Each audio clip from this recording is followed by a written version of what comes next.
I'm Janice Edwards. Coming up on Bay Area Vista, we're on location at Bissap Baobab, where DJ Makayla V is in the house. The party's about to start, and we'll talk with her about her life and her career. She's also known as Makayla Davis, and we are going to have fun. Join us coming up next. Plus today, award-winning actress Viola Davis gives words of inspiration at the Watermark Conference in Silicon Valley.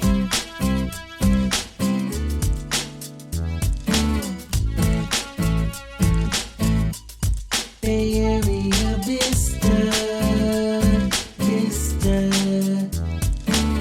Bay Area, Bay Area Vista, Vista. Bay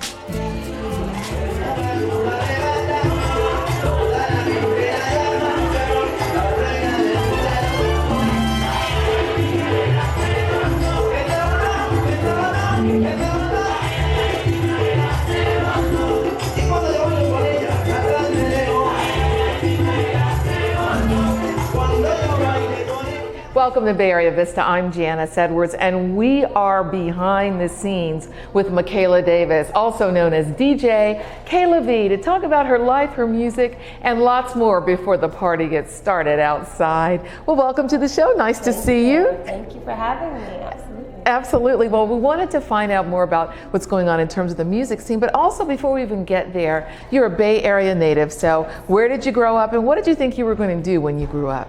Man, I grew up in Fremont, and I remember saying I was going to be not an anthropologist, but archaeologist. Okay. Dig for fossils. Really? But as a little kid, you were 5 years old and you wanted to dig for fossils? You know what? I think it's because my dad said that, and I thought it was a cool name, so I just went with it. I'm like, yeah, I want to be an archaeologist. But I then realized I was really into like music videos and music in general. I was the only child growing, always, I still am. Right. And so music was just always kind of my go-to. So I gravitated to that, just, I didn't even realize it, but it was just, just something that you loved doing. Yeah. Yeah, I know I'm an only child too, and I know music, theater, those were the things. So growing up, who were some of your favorite artists? Aaliyah was my favorite. Like, I would actually dance to her music videos in front of the TV. So I was really sad when she died in 2001. That was a tragedy. Aaliyah, actually, Biggie was another one. Oh yeah. I was sad about that. Right. Too. I know that was very sad, but what music? Just that beat just really got to you? I was into hip hop and R&B. Right. I mean, and not so much dance music, but I heard it. Now I'm like really heavily into like dance music. Right. That kind of stuff. But so you loved music growing up, but then you thought archaeologist, and then you wound up leaving the Bay Area. You went to LA, but not for archaeology, for TV. How did that happen? Yeah, well, okay, so back in those days when I used to watch music videos and stuff, MTV would always have like VJs, like the people introducing the videos and all that stuff. And I remember telling my dad too, and I was like, I want to do that. I didn't know what the name of that job was, but when it came time to figure out what my major was going to be in college, broadcast journalism was the only major they offered that I was like interested in, and that seemed like something I Where'd you go to college? Cal State Northridge. Okay. In SoCal. Right. So I started doing that. I majored in broadcast journalism, and I had like a minor in Pan-African studies. Just to do that, and then so you started working in TV. I did. I graduated. I started working at CBS. I was like a page, so I was working with the audience members on all the cool TV shows like So You Think You Can Dance and American Idol and Price is Right. Wow.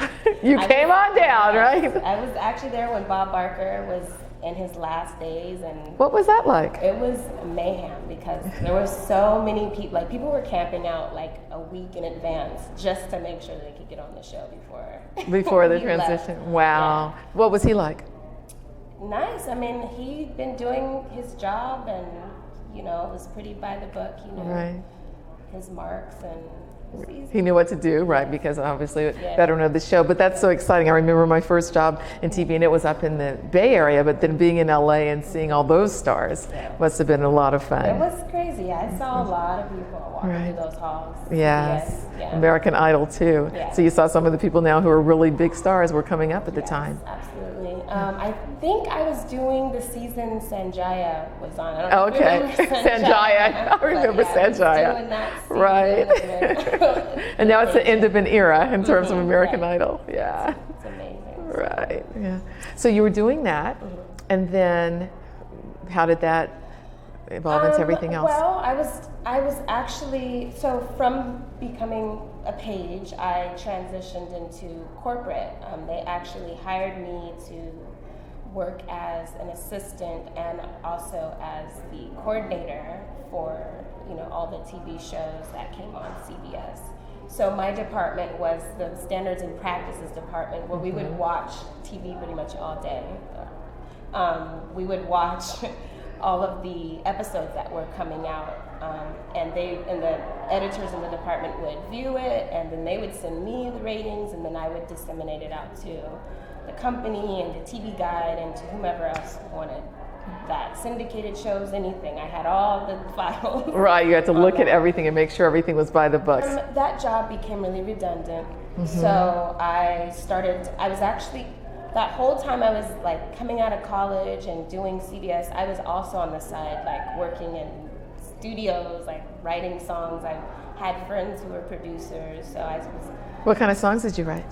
Like R&B, hip hop. I mean, that was pretty much the beats that they were making. And I remember a producer liked what I wrote, and the next day he set me in a session with an artist, and I'm writing a song. I was so nervous. It was because I'm I don't know what I'm doing. Well, you were in the right place for it. That's where dreams come true, just like that. Just like that. And so and these people were actually affiliated with the Black Eyed Peas at the time, who were oh wow, really big. right? So it was all a lot going on. So what happened with the song? She liked it, she recorded it, and just like many songs, it just is another song. It didn't go anywhere. What's the name of it? I don't even remember. Oh, okay. So we can't even look it up there. No. Okay.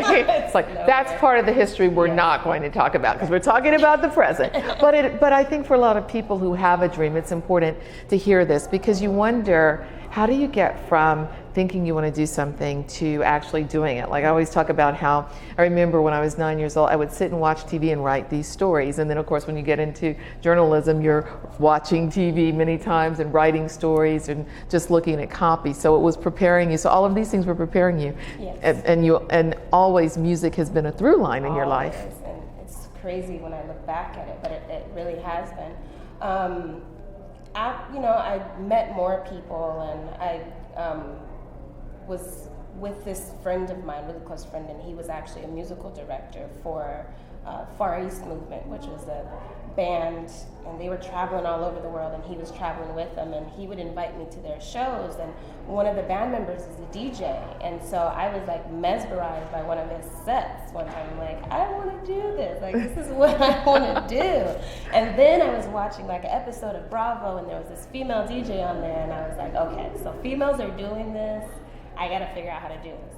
Okay, who do I call, what do I do? So I contacted the only DJ that I knew from college, who I hadn't spoken to in years. I didn't even know if he would remember me. But he was more than happy to come over and help me, showed me how to beat match. And what is beat match? Beat match is going from one song to the next. Okay. Mixing them. Okay. With the tempos and all that stuff. And he dumped 20 gigs of music off with me and was practice, and that's pretty much how I never saw him again. It sounds like The Wiz or something. It's bling, here it is. You are anointed to do this. Yeah. Just go for it, right? That's right. Wow. So that's kind of just how it began. I bought equipment and I was just practicing. I would cook breakfast and have my DJing stuff going on at the same time, so it was a timing thing. It's scramble the eggs, get the beat. Scramble the eggs, get the beat, right? Okay. Very cool. Very cool. So it just developed from there. It just developed from there. But how does that take you so then you left LA, came back to the Bay Area. Were you, and you said the job had gotten a little monotonous. And so was your dream calling you? Because I think that's a lot of times what happens. I know there's things that won't let you rest. It's like, you've got to do it. And you don't know how you're going to do it, but it's calling you, and it's saying this is part of your purpose in that way. So, and music and doing the beats was part of yours. Apparently so. Yeah. So came back to the Bay Area, and how did it go from just doing that and at breakfast to different gigs? Because I knew LA. I was out there for 11 years. I had friends out there. I knew the whole terrain. Come back out here, I mean, I left when I was 17, and this is like right when I started to drive, so I never really drove anywhere besides Fremont. Okay. So it was like coming to a whole new land out here in the Bay Area. I wasn't in contact with any of the people I knew originally out here, so it was, I didn't know anybody. And I just slowly infiltrated into the scenes and the people who are doing these things. That Craigslist helped me get to know, meet some people. Okay. How were your parents? Because a lot of times when people have different dreams, especially when there's that artistic calling, it seems to be that there's more acceptance, but always a concern about the struggle that you may face. How were your parents when you told them, I'm quitting my corporate job at CBS television and I'm coming home to DJ? Well, if it were up to me, I probably would have quit 2 or 3 years before I did, but my parents were urging me, you better not do anything until you have something else lined up, and so I stuck with it for a little bit longer, but I ended up just quitting. I didn't tell them. I didn't even tell them, not for a while, and I mean, at that point, you just have to kind of accept it. So what advice do you have for other people who might be going through that transition? Well, I always say that it's not going to kill you. You will figure it out. You're going to have to figure it out. And, you know, as long as you are positive and proactive about finding work in what you want to do, it will happen. So during your time in LA, you were in a girl group. What was the name? It was called DDMC. It stood for DJ, drummer, and MC. So it was 3 ladies. I obviously was a DJ. And we had a female drummer. Her name is Brittany Brooks. She actually was a drummer for CeeLo and Khalees and several other people she's toured with. And the MC was a girl named Liberty Jane, a little Filipino girl. She could spit, like she was really good. And so yeah, we would perform. We actually did like a show at Coachella. We did a show in Kansas City. And we did shows in LA. Right. How do you see the music scene in Oakland changing in terms of parties, clubs, and all that? Well, because of rents and, you know, the changing of the demographic a little bit, it's a very mixed crowd now. I mean, you still have your spots where it's predominantly one kind of group, but it's mixed. It's mixing up a lot, and you know, that's just how it goes. Like my party tonight will probably be very mixed with different kinds of people. Yeah, and certainly we're still reeling. It's hard to believe that Prince is no longer with us. So even though it's not Afro-Cuba, you're all going to have some Prince songs. I'm going to have to put some Prince in there. Yeah, I think that'll be a good thing for people. Well, it's great to talk with you. Can't wait to see you in action. And do you have a motto that you live by or something you can share? I do. What is that motto? I do. Well, I mean, right now you can say sky's the limit, or my name Kayla V comes from C'est la vie. Oh, okay. The French, I'm told means that's life. C'est la vie. That's life. That's life. And that's kind of what's gotten me through things. Like, hey, these things happen. Right. You know, make it. What's the next step you're going to do? Right. Well, Make It Happen was the Mariah Carey song, but C'est la vie is Kayla V's way of saying, this is what life is. This is my life. Yes. Life. Yep. And enjoy it. Yep. Yes. Well, we're enjoying you. Thank you for what you're doing in our Bay Area and beyond to bring us joy and to keep us on the beat. Yes, absolutely. If you'd like to contact DJ Kayla V, details are on our screen. So these lines go into the mixer.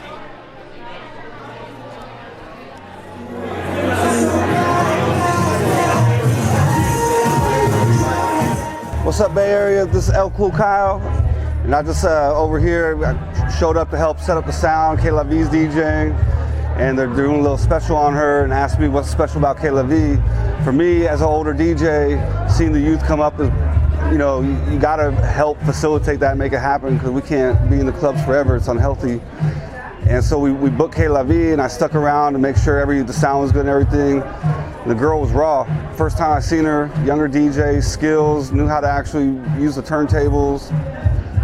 That in enough says it, you know, like she knew how to use 1200. So Makayla V, if you can check her out, you see in the paper, go find her, she'll make you dance.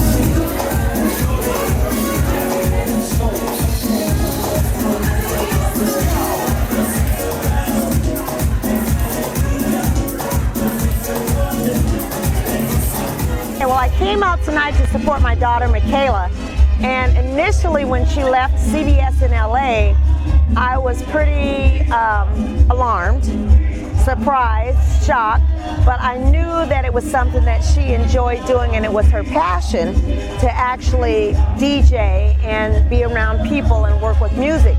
So since she's been in the Bay Area, you know, she's actually done a great job in working with Scratch and other event coordinators, and is working quite a bit and doing events here, and she's happy doing it. So as long as she's happy and making a little money, I'm happy.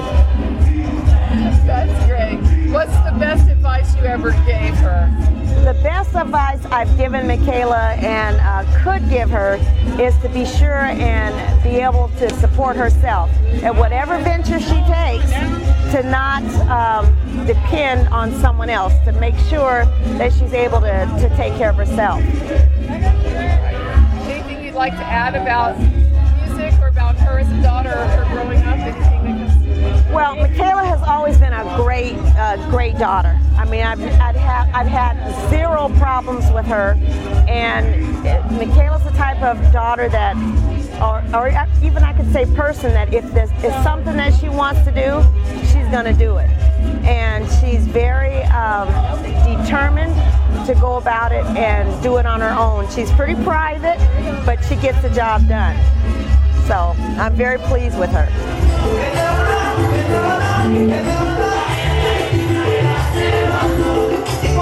Well, came out to support her, and her mom came out, brought me out to bring me along and support her as well.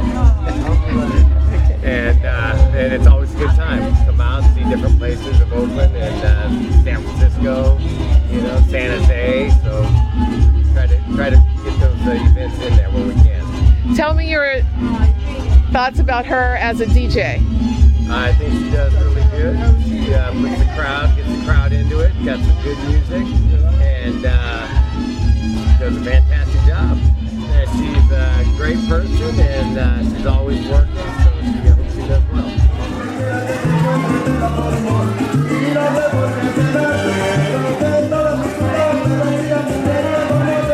Makayla V. What's amazing. Why do you say that? Well, she's very good, and her playlist about African music, I really like it because we mostly are in African restaurants from West Africa, and the music represents what this restaurant represents here in the Bay Area.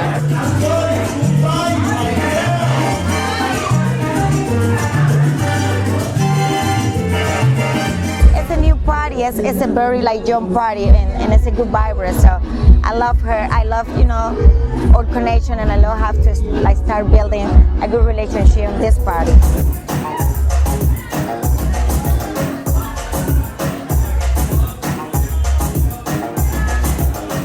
Now's the time to get up on that bandwagon, because Makayla V is going to get hard to know later on. Cool Kyle said that. I'm Janice Edwards. We're on location at the Watermark Conference for Women in Silicon Valley, where award-winning actress Viola Davis is the keynote speaker. Please put your hands together for the phenomenal, awe-inspiring, and the very fine Viola Davis.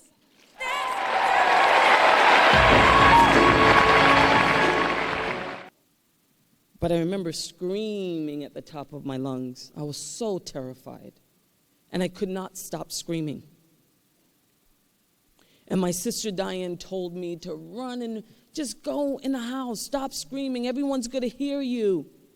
And I ran in the house, ran into the bathroom, put my hands together, got down on my knees, and I said, God, if you love me at all and if you exist, you would take me away from this life. Just pluck me from it. I'm going to count to 10. And when I count to 10, when I open my eyes, I want to be gone. I want to be away from this world. And I counted to 10. And I really believe this, by the way. I got to 8. And I said, 9, 10. Opened my eyes, and I was still there. And I said, yeah, I knew you didn't exist. But he did pluck me. He plucked me in a deeper way that I could possibly imagine. He put people in my life who, not just in my professional life, but my personal life, have brought me every step of the way. Everyone from teachers to therapists to anyone who, once I exposed myself and once I said, I need help, they threw me a rope. My dad didn't have that. My dad, who was born in 1936 and died 25 years working as a groom on a racetrack and a janitor at McDonald's.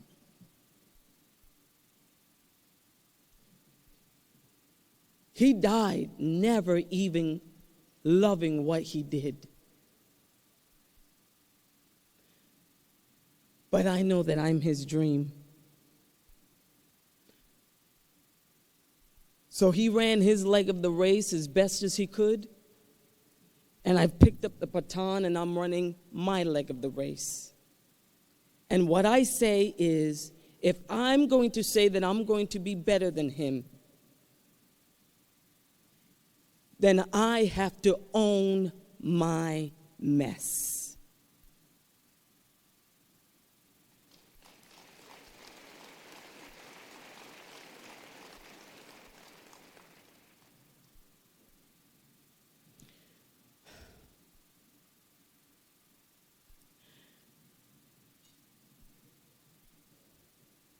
I am in a movie right now that is written by a man, and I will leave you with this, who did not write about kings and queens. He wrote about the janitor. He wrote about the groom at the racetrack. August Wilson wrote about my father and my mom. Because I'm standing here to say, owning my story has been very beneficial to me.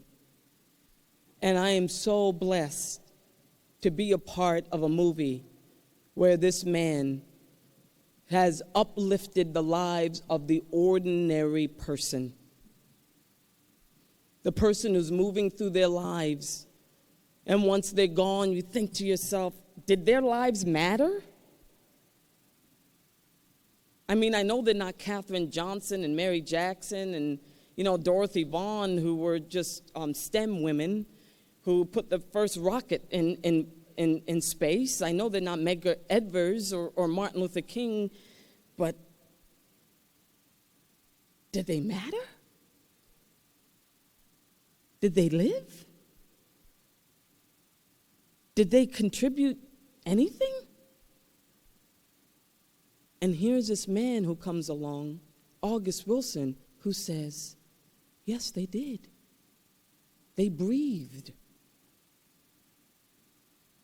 They lived a life. And as long as you're living a life, you've got a story. And that specific story is what changes the world. You're seeing it now on Facebook, where people don't own their stories. I know of people who don't even like poor people, and I know that they grew up poor because they got free lunch with me. I know people who don't believe in health care, and I know for a fact they make less than $20,000 a year. Own it. That is how you live a life bigger than yourself. You own your story. You're not ashamed of it. You allow it to make yourself vulnerable. Don't worry. All of us are in the mess together. Trust me, we've all done something messed up to our kids.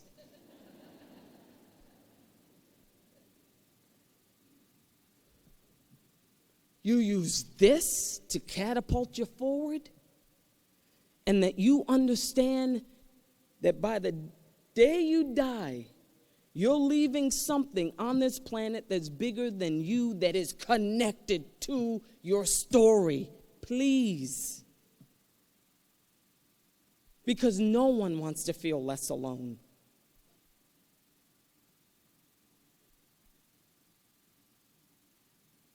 And to the young people out here, and I know that there's a great number of you that are looking for inspiration. I always say, because I know what it means to be 16. Trust me, I know what it means to be 16. You feel like, who am I? Gawky, you know, or overly confident, but not really. Awkward. What the caterpillar calls the end of the world, the master calls the butterfly. That as soon as you feel like your life is ending, like your hair should have been longer, you should have been skinnier, you should have had more weight, you should have had more boyfriends, you should have got that great car, you should have had a better job, that you are enough. That is my gift to you.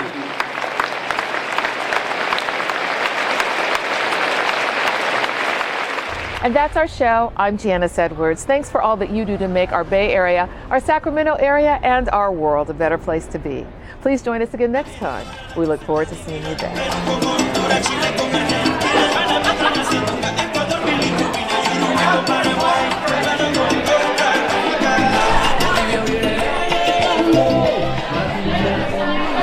I'm not doing anything, but I'm